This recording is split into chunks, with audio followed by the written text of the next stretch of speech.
Hello everyone, welcome to my YouTube channel. इस channel पे आपको the Hindu and Indian Express का एनालिसिस मिलेगा। यूटिलिटी ऑफ न्यूज़ आपको बताई जाएगी कि आप इसे कैसे अपने एग्ज़ाम में, स्पेशली यूपीएससी के प्रीलिम्स, जीएस पेपर 1, 2, 3, 4 एंड ऐसे पेपर्स में कैसे इस्तेमाल कर सकते हैं। आपको सुनना है, समझना है और लिखना भी है। आप हमसे टेलीग्राम से भी जुड़ सकते हैं। टेलीग्राम पे भी मैं आपको उसकी लिंक दे दूँगी डिस्क्रिप्शन बॉक्स में। आज का newspaper exam point of view से बहुत ही ज़्यादा इम्पॉर्टेंट है, तो बने रहिएगा साथ। स्टार्ट करते हैं आज की न्यूज़ से। Rahul says PM BJP set fire in Manipur, his remark on Bharat माता एक्सपंक्ट। जो नो कॉन्फिडेंस मोशन चल रहा है आजकल, उस पर डिबेट चलाई जा रही है मणिपुर में। यह आपके जीएस पेपर 1 एथनिक कन्फ्लिक्ट है। जो मणिपुर में एथनिक कन्फ्लिक्ट हो रहा है कुकी और वो मैते के बीच। जीएस पेपर 2 और प्रीलिम्स यानी कि नो कॉन्फिडेंस मोशन आपके लिए इंपॉर्टेंट है। स्टार्ट करते हैं नो कॉन्फिडेंस मोशन से। ये क्या होता है? ये ऑपोजिशन लेके आता है नो कॉन्फिडेंस मोशन, ठीक है। ये अंडर रूल 198 ऑफ लोकसभा है, कॉन्स्टिट्यूशन में नहीं दिया गया है। ये article 75 of the Indian constitution को रिप्रेजेंट करता है, यानी कि एक्सप्लिसिटली नहीं दिया गया है। Article 75 of the Indian constitution कहता है कि जो काउंसिल ऑफ मिनिस्टर है वो कलेक्टिवली रिस्पॉन्सिबल होंगे टू द लोकसभा। स्पीकर इसे तब एक्सेप्ट करेगा जब कम से कम 50 मेंबर्स इसे एक्सेप्ट करें, स्पीकर इन्हें तब अप्रूव करेंगे, ठीक है। ये सिर्फ लोकसभा में पास किया जा सकता है। बात करते हैं मणिपुर की। मणिपुर मतलब कैसे हमारे प्रीलिम्स पॉइंट ऑफ व्यू से इम्पॉर्टेंट है। मणिपुर फेमस है लोकटक लेक के लिए, जिसे फुमड़ी भी कहा जाता है। यहाँ पे केबुल लामजाओ नेशनल पार्क है। ये only floating national park in the world है। ये बिल्कुल एक आइलैंड की तरह दिखता है, जहाँ पे वेजिटेशन, सॉइल वगैरह दिखती है। यहाँ पे ब्राउन एंटोल्ड डियर, जिसे संगाई कहते हैं, वो भी पाए जाते हैं। और ये वेटलैंड ऑफ नेशनल इम्पोर्टेंस में था अंडर रामसार कन्वेंशन 1990, और ये मॉन्ट्रिक्स रिकॉर्ड में भी रखा गया था। मणिपुर में जो एथनिक कन्फ्लिक्ट चल रहा है वो आपके जीएस पेपर 1 के पॉइंट ऑफ व्यू से इम्पॉर्टेंट है। कुकी एंड मैटी का conflict. Immediate and long term solutions, हम इसमें ये एग्ज़ाम में आ सकता है कि इसके जो एथनिक कन्फ्लिक्ट होते हैं उसके सॉल्यूशंस बताओ। इमीडिएट सॉल्यूशन क्या है कि सबसे पहले तो वहाँ का वायलेंस रुकना ज़रूरी है, ठीक है। By deployment of police force, वहाँ पे आर्म्ड फोर्सेस को अगर हम ज़्यादा से ज़्यादा डिप्लॉय करेंगे तो वायलेंस उस पॉइंट ऑफ टाइम पे रुक जाएगा, क्योंकि लाइव्स एंड प्रॉपर्टी सेव करनी बहुत ज़रूरी है। वहाँ पे फायर एक्सीडेंट्स की ज़्यादा चांसेस होते हैं, मॉब लिंचिंग के ज़्यादा चांसेस होते हैं। हथियार वहाँ पे किसी न किसी प्रकार के हथियार वहाँ पे चलाए जा सकते हैं। तो सबसे पहले हमारी ये जिम्मेदारी बनती है कि वहाँ पे हिंसा को रोका जाए। रिलीफ कैंप्स, और मतलब लोगों को रेस्क्यू करके रिलीफ कैंप्स में भेजा जाए। वहाँ पे एसेंशियल आइटम्स जैसे कि दवाइयाँ हो गई, खान पान की सामग्री हो गई, ये सब प्रोवाइड की जाए, ठीक है। और इमोशनल काउंसलिंग, जैसे कि वहाँ पे जो वायलेंस जिन्होंने देखा है या जिनके साथ वायलेंस हुआ है ना, वो लोग ट्रॉमा में चले जाते हैं, उन्हें मेंटल ट्रॉमा हो जाता है। उनकी काउंसलिंग की ज़रूरत है ताकि वो पोस्ट वायलेंस रिलेटेड ट्रॉमा से बाहर आ सकें। वहाँ पे लॉ एंड ऑर्डर मेंटेन करने की ज़रूरत है। लॉन्ग टर्म सॉल्यूशन क्या है? अमित शाह ने भी बोला है कि कुकी और मैटी कम से कम कृपया सामने आए, कुछ नेगोशिएट करें, कुछ एकॉर्ड वगैरह साइन हो, ठीक है। वहाँ पे इकोनॉमिक एम्पावरमेंट की ज़रूरत है, लाइक शिक्षा हो गई, रोज़गार हो गया, या फिर इंफ्रास्ट्रक्चर वहाँ पे बिल्ड किया जाए। तो ये आपके आज प्रीलिम्स एंड मेंस दोनों के पॉइंट ऑफ व्यू से इम्पॉर्टेंट थी ये वाली न्यूज़। नेक्स्ट है Delhi floods caused by encroachment on flood plain. या आपके लिए अर्बन फ्लड करके एक टॉपिक है जीएस पेपर 1 और 3 के पॉइंट ऑफ व्यू से। इसमें क्या है, जो झीलों का शहर आजकल बहुत वायरल हो रहा है, ये अर्बन फ्लड क्या होता है, कौन से ऐसे फैक्टर्स हैं जो अर्बन फ्लड को एक्सेलरेट करते हैं, वो है एनक्रोचमेंट। एनक्रोचमेंट आपने देखा होगा, नदी नालों के बहुत पास पास में बस्तियाँ बसी होती हैं, ठीक है। ज़्यादा से ज़्यादा हैवी रेनफॉल हो जाती है और कम ड्यूरेशन में, यानी कि जिसे कहते हैं बादल फटना, ये कभी कभी वहाँ पे हो जाता है। कम ड्यूरेशन में ज़्यादा रेनफॉल जो बिल्कुल बाढ़ की स्थिति वहाँ पे बना देती है। जो नॉन बायोडिग्रेडेबल गार्बेज भी फेंका जाता है, आपने देखा होगा, नदियाँ, नाले और जो छोटे छोटे जो ड्रेनेज सिस्टम है, जो वाटर को कैरी करने की जिनकी कैपेसिटी थी, वो गार्बेज को कैरी कर रहे हैं आजकल। ये चीज़ क्या होती है, पानी के बहाव को रोकती है, ड्रेनेज को रोकती है, जिस वजह से पानी किसी एक एरिया में ज़्यादा कलेक्ट हो जाता है।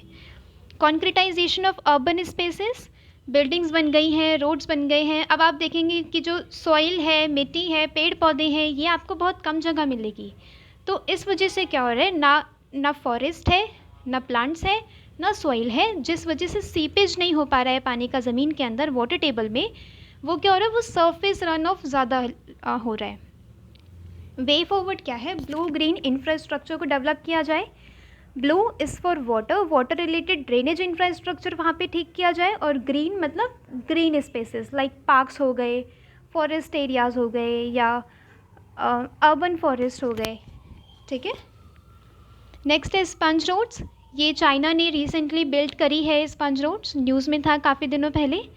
इसमें क्या हो, मतलब मटेरियल उसमें कुछ ऐसा लगाया जाता है, जो रोड्स होती है ना, वो पानी के लिए एक स्पंज का काम करती है कि पानी उनके ऊपर आएगा और वो सोख लेंगी अंदर, मतलब अपने अंदर वो सोख लेंगी। Awareness generation about garbage management. ठीक है, यानी कि जो लोकल पब्लिक है उन्हें अवेयर किया जाए कि आपको गार्बेज को मैनेज कैसे करना है। आप किसी ड्रेनेज सिस्टम में, आप किसी वाटर सिस्टम में नहीं गार्बेज को डालेंगे। आइडेंटिफिकेशन ऑफ हॉटस्पॉट एरियाज़, जैसे कि मुंबई, दिल्ली, चेन्नई, बेंगलुरु, यहाँ पे जो अर्बन फ्लड की जहाँ पे ज़्यादा संभावनाएं होती है ना, वहाँ को, उस एरिया को आइडेंटिफाई करके, और वहाँ पे ड्रेनेज प्लानिंग ज़रूरी है। ठीक है। बायोस्वेल्स, ये रोड के किनारे किनारे एक बायोस्वेल्स लाइक बना दिए जाते हैं जिससे पानी नीचे चला जाए। ठीक है। एक हॉलिस्टिक अप्रोच चाहिए by with the participation of local leaders हो, लोकल पीपल हो, जहाँ पे उन्हें असुविधाएं ना हो। ठीक है। जो उनके इश्यूज़ हैं वो उनको टैकल किया जाए उनके पार्टिसिपेशन से। ठीक है। नेक्स्ट न्यूज़ है, आपको यूटिलिटी देखनी है कि वो जो आप पढ़ रहे हैं ना, वो आपके एग्ज़ाम में कैसा काम आ रहा है। ये वाला बहुत ही इंपॉर्टेंट आर्टिकल है। वर्ल्ड बायोफ्यूल डे आज 10 अगस्त है, एंड 10 अगस्त को होता है वर्ल्ड बायोफ्यूल डे। जो लाइन मैंने यहाँ पे हाईलाइट की है वो एज इट इज़ आपको नोट करनी है अपने नोट्स में, और इसे बिल्कुल एग्ज़ाम के आंसर जैसा है, इसे यूज़ करनी है वहाँ पे। ठीक है। यहाँ पे बायोफ्यूल की इम्पोर्टेंस बताई गई है। ये कुछ वर्ड्स हैं जैसे कि स्वच्छ भारत अभियान, मेक इन इंडिया कैंपेन, आत्मनिर्भर भारत अभियान। इन सब में कैसे बायोफ्यूल की जो ब्लेंडिंग है वो काम कर रही है। ये एनर्जी सिक्योरिटी लेके आएगी, डिपेंडेंस हमारी जो है ऑयल पे, जो अदर जो मतलब जो कंट्रीज़ हैं उस पर जो डिपेंडेंस है वो हट जाएगी। ठीक है। ये बिल्कुल आत्मनिर्भर भारत को भी दर्शाता है। कॉस्ट इफ़ेक्टिव है, ज़्यादा कॉस्ट नहीं लगेगी। एथेनॉल, ये प्री के लिए इम्पॉर्टेंट है कि जो एथेनॉल होता है ये एग्रीकल्चर वाली चीज़ों से थोड़ा ज़्यादा आता है, जैसे कि कॉर्न हो गया, sugarcane, cellular rich materials हो गए। फाइन। आपके लिए ये इम्पॉर्टेंट है कि इससे आप सिर्फ बायोफ्यूल जो इथेनॉल ब्लेंडिंग है, आप उससे कितनी सारी आप सप्लाई चेन एक्टिविटीज़, आप फार्मर्स अगर वो क्रॉप्स का अपना कोई हिस्सा दे रहे हैं तो आपको उन्हें इंसेंटिव देना होगा, जिस वजह से फार्मर की लाइफ भी, फार्मर की इनकम भी सुधर पाएगी। ठीक है। Supply chain activities rural development, poverty alleviation के लिए काम कर सकता है, रूरल एरियाज़ में जॉब क्रिएट कर सकता है। ठीक है। उसके बाद इसमें कुछ चैलेंजेस हैं, लाइक इसमें टेक्नोलॉजिकल एडवांसमेंट चाहिए होती है, रिसर्च एंड इनोवेशन चाहिए होता है। ये इसमें कुछ हार्मफुल गैसेस भी इमिट होती हैं जो हार्मफुल पॉल्यूटेंट्स हैं, और इसमें कुछ इन्वायरमेंट के लिए और हेल्थ के लिए दिक्कत हो सकती है। तो ये सारी चीज़ें आपको एक बैलेंस्ड व्यू से आपको आंसर देना है। ये जीएस पेपर 4 का है, कैग, ये जो मिस यूटिलाइजेशन ऑफ फंड है ना आपके एथिक्स का टॉपिक, उसमें ये बहुत ज़्यादा इम्पॉर्टेंट है। ये आपको एक एग्जाम्पल की तरह से लिखना है कि गवर्नमेंट, यानी कि जो सरकार है वो आपकी लोअर लेवल की हो सकती है, ब्यूरोक्रेटिक जो गवर्नमेंट है वो हो सकती है, टॉप लेवल की हो सकती है। उसने कैसे पेंशन स्कीम को डाइवर्ट किया है अदर स्कीम्स में। तो ये मिस यूटिलाइजेशन ऑफ फंड, और जिस चीज़ के लिए फ़ंड निकाला गया था आप उसे दूसरी डायरेक्शन में या दूसरी चीज़ों में लगा रहे हैं। ठीक है। ये आप दर्शाएंगे, वहाँ पे लिखेंगे।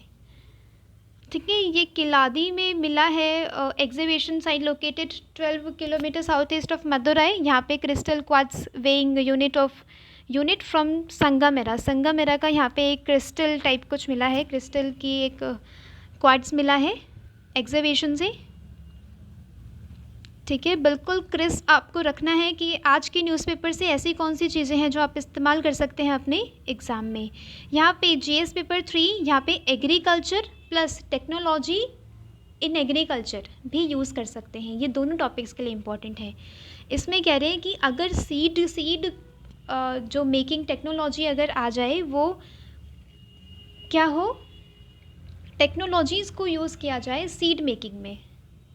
ठीक है, अब वो क्या इंक्लूड करनी चाहिए, जेनेटिक एडवांसमेंट होनी चाहिए। अगर हम उसमें जेनेटिक कुछ मैनिपुलेट करके अगर हम जीन्स को और अच्छा कर पाएँ, अपने क्रॉप्स को अच्छा कर पाएँ, तो वो हमारे इकोनॉमी के लिए हेल्पफुल है, फूड सिक्योरिटी न्यूट्रिशन के लिए हेल्पफुल है और फार्मर्स के लिए भी हेल्पफुल है। ये क्या स्पेशली जो सुसाइड्स वगैरह होते हैं, जो गरीबी स्थिति होती है फार्मर्स की, वो टैकल करने में हेल्प करेगा स्पेशली ये जो टेक्नोलॉजी आएगी।